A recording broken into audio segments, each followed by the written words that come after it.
Baik, perkenalkan nama saya Koyumi Amelia dengan NIM 0441851184 dengan prodi atau jurusan Ilmu Perpustakaan.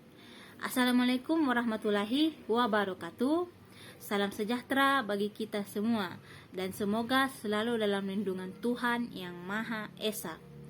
Pertama-tama, marilah kita panjatkan puji dan syukur atas kehadiran Allah Subhanahu wa Ta'ala yang telah memberikan kelimpahan rahmat dan hidayah agar senantiasa mendapatkan syafaat yang begitu banyak.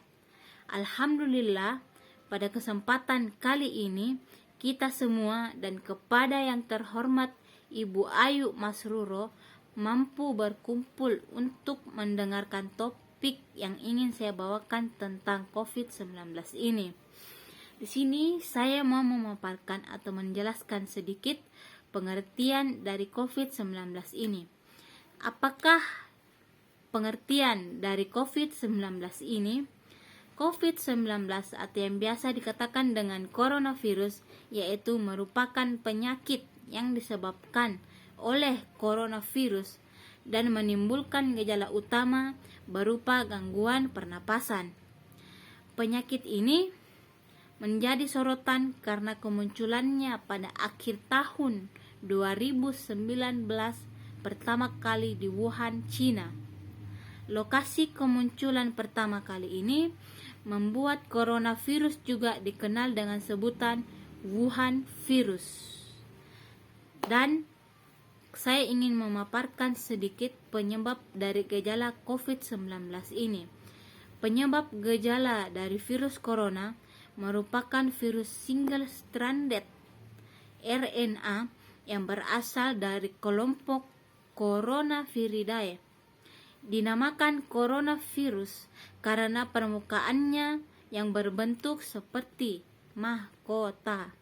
Karena itu, virus ini juga disebut sebagai 2019 novel coronavirus atau 2019 nCoV.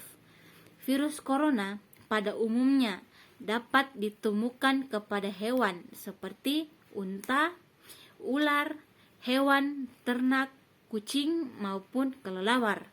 Virus ini bisa ditularkan lewat droplet. Apa sih itu droplet? Droplet yaitu partikel air yang berukuran sangat kecil dan biasanya dikeluarkan pada saat batuk maupun bersin. Apabila droplet tersebut terhirup atau mengenai lapisan kornea mata, maka seseorang tersebut beresiko untuk tertular dengan penyakit ini. Yang berikutnya, asal-usul dari COVID-19.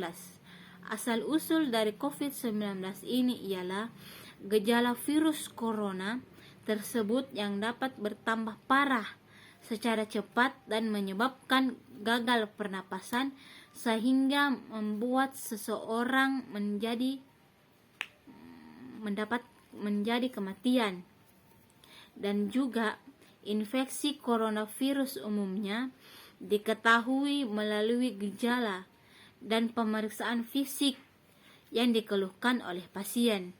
Setelah itu, dokter akan melakukan sejumlah pemeriksaan penunjang untuk membantu menegakkan diagnosis. Selain itu, spesimen dari hidung dan faring pasien pun akan diambil dengan teknik swab untuk menemukan RNA COVID-19 atau virus corona.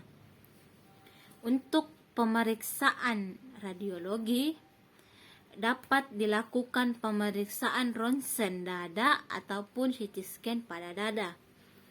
Di sini saya mau memaparkan juga perlunya upaya perlawanan pada COVID-19 ini. Meskipun penyakit coronavirus menyerupai penyakit pernapasan lain seperti pneumonia ataupun influenza, sejauh ini belum ada vaksin yang dapat mencegah penularan penyakit coronavirus. Di sini ada beberapa perlawanan terhadap COVID-19 yaitu kita harus selalu mencuci tangan dengan sabun ataupun air yang mengalir selama 20 detik dimanapun kalian berada.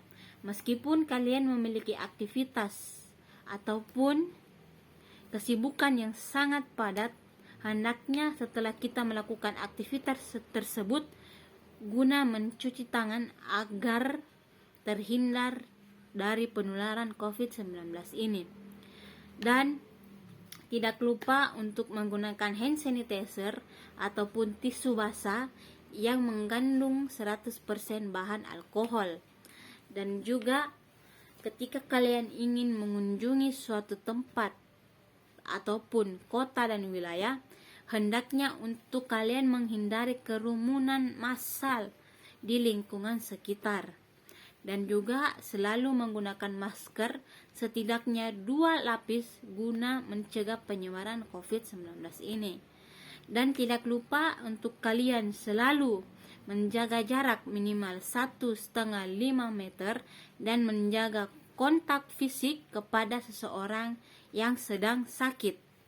Dan juga ketika kalian bersin ataupun batuk, hendaknya untuk menutup mulut dengan tisu ataupun menutup mulut kalian dengan pergelangan tangan agar tidak menularkan penyakit kepada orang lain.